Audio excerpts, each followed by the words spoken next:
Red టీవీలో మీ వ్యాపార ప్రకటనల కోసం ఈ నంబర్ ని సంప్రదించండి 6281747728. Hi viewers, welcome to our channel. ప్రస్తుతం మనతో పాటు సీనియర్ జర్నలిస్ట్ దాము బాలా సార్ వారితో మాట్లాడదాం. నమస్కారం సార్. నమస్తే. తమిళ అండ్ కన్నడ యాక్టర్ విజయలక్ష్మి తన సోషల్ మీడియాలో ఒక పోస్ట్ పెట్టింది సార్. అంటే తను సూసైడ్ చేసుకోబోతున్నాను అని చెప్పేసి. అసలు ఆ విధంగా ఎందుకు పోస్ట్ పెట్టింది, ఏం జరిగింది, మరి సూసైడ్ ప్రయత్నం ఏమన్నా చేసిందా సార్? ఆమె తమిళ, యాక్చువల్గా ఆమె కన్నడ యాక్టర్, బట్ తమిళ్లో చాలా సినిమాలు చేసింది. ఆమె పేరు విజయలక్ష్మి. తెలుగులో కూడా మన హనుమాన్ జంక్షన్ 2001లో హనుమాన్ జంక్షన్లో అర్జున్ చెల్లెలుగా చేసింది. అట్లాగే బాసెంగిర భాస్కరన్ తమిళ్లో వచ్చింది, అది తెలుగులో నేనే అంబానీ, దాంట్లో కూడా ఈ అమ్మాయి చేసింది. సో యాక్చువల్గా ఈ అమ్మాయి 97లో నాగమండల అనే కన్నడ సినిమాతో ఎంటర్ అయింది.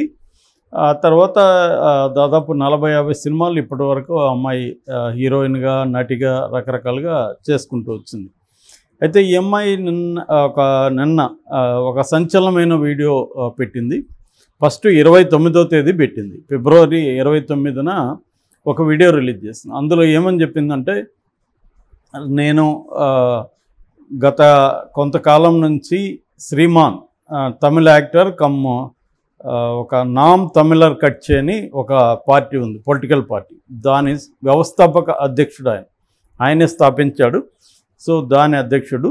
సో తనతో నేను దాదాపు చాలా ఏళ్ల నుంచి మా ఇద్దరి మధ్య సంబంధం ఉంది. అతను పెళ్లి కాకముందు నుంచే అతనితో నాకు సంబంధం ఉంది. నన్ను చాలా కాలం అతను రహస్యంగా కలిసేవాడు. దాదాపు ఇప్పటికీ 7 అబార్షన్లు జరిగాయి నాకు, అతనే చేయించాడు. సో ఆ తర్వాత రహస్యంగా నాకు తెలియకుండా పెళ్లి చేసుకున్నాడు. యాక్చువల్గా అతన్ని కలవడానికి కూడా మా అక్క కోసం అతన్ని కలిశాను నేను 2008లో. అప్పటి నుంచి మా మధ్య సంబంధం ఏర్పడింది. సో బట్ నన్ను అతను వదిలేశాడు.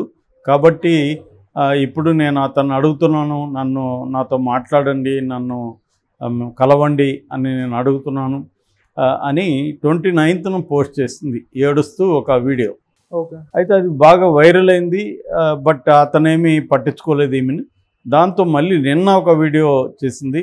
సో నేను ఇక్కడ కర్ణాటకలో ఉన్నాననే కదా మీరు నన్ను పట్టించుకోవట్లేదు, కర్ణాటకలో నేను చాలా కష్టాల్లో ఉన్నాను.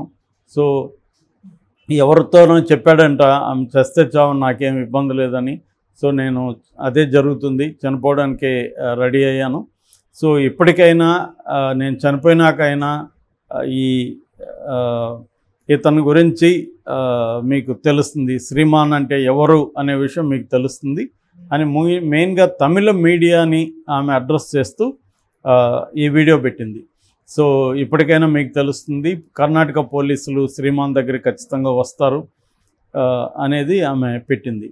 సో దీంతో ఇది అందరూ కూడా భయపడ్డారు ఏమవుతుందని. ఖచ్చితంగా ఆమె అటెంప్ట్ కూడా చేసింది. ఈరోజు బీపీకి ఇచ్చే ట్యాబ్లెట్ని ఎక్కువ మింగేయడం ద్వారా ఆమె స్పృహ తప్పిపోయింది.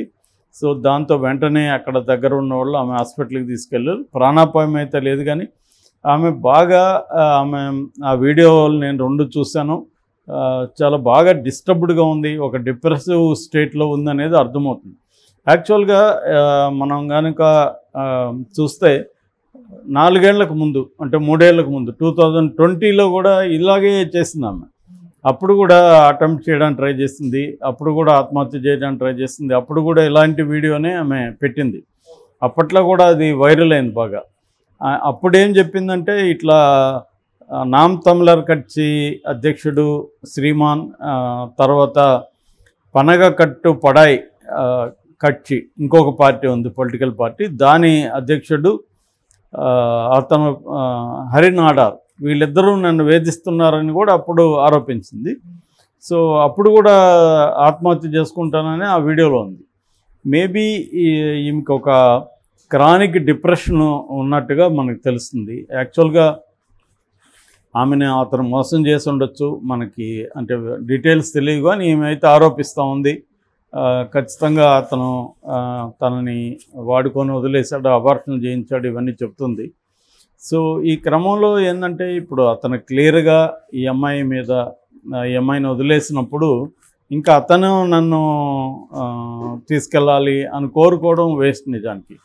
అయితే తనను మోసం చేశాడు అన్నప్పుడు లీగల్గా అతని మీద చర్య తీసుకోవడం, అంటే యాక్షన్ తీసుకోవడానికి మేము పోలీస్ కంప్లైంట్ ఇవ్వడం అటువంటి, లేదా పోలీసులు కంప్లైంట్ తీసుకున్నప్పుడు కోర్టుకు వెళ్ళడం అవి చేయాల్సి ఉంది. మరి ఆ అమ్మాయికి అటువంటి ఒక సపోర్ట్ సిస్టము ఎవరూ లేకపోవచ్చు, కానీ చాలా ఎన్జిఓస్ ఉన్నాయి, మహిళా సంఘాలు ఉన్నారు. సో వాళ్ళని అప్రోచ్ అయినా వాళ్ళు కూడా ఫైట్ చేస్తారు. అటువంటి ఫైట్ చేయాల్సిన అవసరం ఉంది అమ్మాయి యాక్చువల్గా.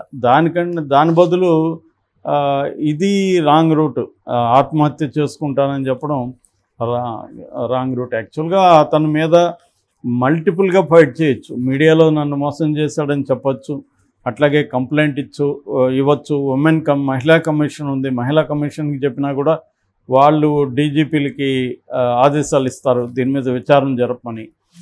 ఇది చేయొచ్చు. కాకపోతే ఏంటంటే ఈ అమ్మాయికి ఎక్కడా కూడా సింపతి రావట్లేదు. కింద కామెంట్లు అవన్నీ నేను చూస్తే మోస్ట్లీ తమిళ వాళ్ళు ఎక్కువ కామెంట్లు పెట్టినారు. సో వాళ్ళందరూ కూడా ఈ అమ్మాయి డ్రామాలు ఆడుతుందని, దీని వెనక బీజేపీ ఉందని ఇలాగ ఆరోపిస్తున్నారు. నిజానికి బీజేపీ ఉన్నా లేకపోతే డిఎంకే ఉందని కూడా కొంతమంది ఆరోపిస్తున్నారు. ఎందుకంటే ఎన్నికలు వస్తున్నాయి కాబట్టి ఇది డిఎంకే బీజేపీకి విడివిడిగా ఈ అమ్మాయి దగ్గర డ్రామా ఆడిస్తున్నాయి ఆ పార్టీని తొక్కేయాలని. నిజానికి శ్రీమాన్ పార్టీ అక్కడేం పెద్ద పార్టీ కాదు. అదేదో తొక్కేయడం కోసం బీజేపీ ప్లాన్ చేయాల్సిన అవసరం కూడా లేదు. కానీ అలాగా కామెంట్లు ఉన్నాయి. అంటే ఇక్కడ తమిళ్ కన్నడ డివైడ్ కూడా కనిపిస్తుంది మనకి. ఎందుకంటే ఈ అమ్మాయి బేసిక్గా కన్నడ అమ్మాయి, మోసం చేసిందేమో తమిళ యాక్టర్ కమ్ పొలిటీషియను. సో పైగా ఈమె గతంలో కూడా ఇలాగ పెట్టింది. ఒక రకమైన డిప్రెసివ్ కండిషన్లో, ఒక రకమైన వల్నరబుల్ కండిషన్లో ఆమె ఈ వీడియో వచ్చేసిందన్నమాట. సో అందుకని పెద్ద సింపతి రాలేదు. కనీసం మరి కర్ణాటక గవర్నమెంట్ ఏమన్నా పట్టించుకుంటుందా దీన్ని, అతని మీద ఉన్న కేసులు పెట్టిస్తుందా అనేది చూడాలి. ఇదేంటంటే సెన్సిటివ్ ఇష్యూ అయిపోయే అవకాశం కూడా ఉంది. కన్నడ తమిళ్ ఆల్రెడీ కన్నడిగలకు తమిళ్కు కావేరీ ఇష్యూస్ ఉన్నాయి ఎప్పటి నుంచో. అప్పుడప్పుడు అవి ఎవ్రీ ఇయర్ కూడా అవి పైకి వస్తూ ఉంటాయి, ధర్నాలు జరుగుతుంటారు, బంధువులు ఇస్తుంటారు, వాళ్ళ సినిమాలను ఇక్కడ బ్యాన్ చేస్తుంటారు, తమిళ సినిమాల్ని. ఇవన్నీ జరుగుతుంటాయి కాబట్టి ఇది ఒక సెన్సిటివ్ ఇష్యూ అవుతుందేమో అన్న ఇది కూడా వచ్చే అవకాశం ఉంది. ఆమె ఏమంటుందంటే మేబీ ఆమెకి ఫైనాన్షియల్ ప్రాబ్లమ్స్ కూడా ఉన్నట్టు అనిపిస్తుంది. నేను ఇక్కడ చాలా బాధలు పడుతున్నాను, నాకు ఎవరైనా హెల్ప్ చేయాలనుకుంటే కూడా వాళ్ళని కూడా తరిమేస్తున్నారు అంటుంది. మరి వాళ్ళని ఎవరు తరిమేస్తున్నారు ఏంటి అనే ఒక డీటెయిల్గా లేదు. ఆమె ఎమోషనల్గా వీడియో పెట్టింది కాబట్టి మనం అవన్నీ కూడా ఆశించలేం. ఎమోషనల్గా పెట్టినప్పుడు వాళ్ళకి కూడా ఒక ప్లాన్డ్గా ఏమేమి చెప్పాలి అనేది కూడా ఉండదు. ఆ ఎమోషన్లో తన పెయిన్, తన కోపం ఇవి బయటికి రావాలని మాత్రం అనుకుంటారు తప్ప ప్లాన్డ్గా ఏమేమి మాట్లాడాలి అతని మీద, అతని గురించి ఏమేమి విషయాలు చెప్పాలి అనే ఒక ఇది కనిపించట్లేదు. మరి దీన్ని ఇలాగే వదిలేస్తే మాత్రం ఆమె ఖచ్చితంగా సూయిసైడల్ టెండెన్సీ అయితే ఆమె కనిపిస్తుంది. ఖచ్చితంగా ఆమెకి మెంటల్ హెల్త్ క్లినిక్కి వెళ్ళడం, సైకాటిస్ట్ని కానీ సైకాలజిస్ట్ని కానీ కలవడం, కౌన్సిలింగ్ తీసుకోవడం, అవసరమైతే డిప్రెసివ్ స్టేజ్ కొంత సివియర్గా ఉంటే మాత్రం ఖచ్చితంగా మెడిసిన్ కూడా తీసుకోవాలి. ఆమె మెడిసిన్ కూడా ఇంపార్టెంట్. అందుకనే సైకాట్రిస్ట్ దగ్గర వెళ్తే కొద్దిగా బెటర్ ఉంది. ఎందుకంటే బెంగళూరులో NIMHANS one of the best mental health institutes అది. సో దాంట్లో ఆమె ట్రీట్మెంట్ తీసుకోవచ్చు. సో దాంట్లో తీసుకుంటూ ఆమె తనకు ఒకవేళ నిజంగా అన్యాయం జరుగుంటే ఆ అన్యాయానికి వ్యతిరేకంగా ఆమె మల్టిపుల్గా పోరాడచ్చు. అంటే మీడియాలో వీడియోలు పెట్టచ్చు, లేకపోతే ఎవరినైనా హెల్ప్ తీసుకోవచ్చు, కంప్లైంట్ ఇవ్వచ్చు. అతను తమిళ యాక్టర్స్ సంఘాల్లో కానీ ఏమైనా ఉంటే దానికి కంప్లైంట్ ఇవ్వచ్చు. అట్లాగే మహిళా కమిషన్కి చేయొచ్చు, కోర్టుకు కూడా ఆమె పిటిషన్ ఇవ్వచ్చు. ఇలాగా మల్టిపుల్గా ఆమె ఫైట్ చేయొచ్చు. బట్ అవన్నీ చేయాలన్నా అంత ఈజీ ఏం కాదు, మనం చెప్పుకున్నంత ఈజీ కూడా కాదు ఒక మహిళకి. ఎందుకంటే అతనికి ఇన్ఫ్లుయెన్స్ ఎక్కువ ఉన్నప్పుడు కన్నడలో కూడా అతనికి ఇన్ఫ్లుయెన్స్ ఉండే అవకాశం ఉంది. ఆమె చెప్పే దాని ప్రకారం మధ్యలో జగ్గేష్ పేరు కూడా చెప్పింది. జగ్గేష్కి నాకు కూడా అఫేర్ ఉందని పుకార్లు పుట్టించారని కూడా చెప్పింది ఆమె.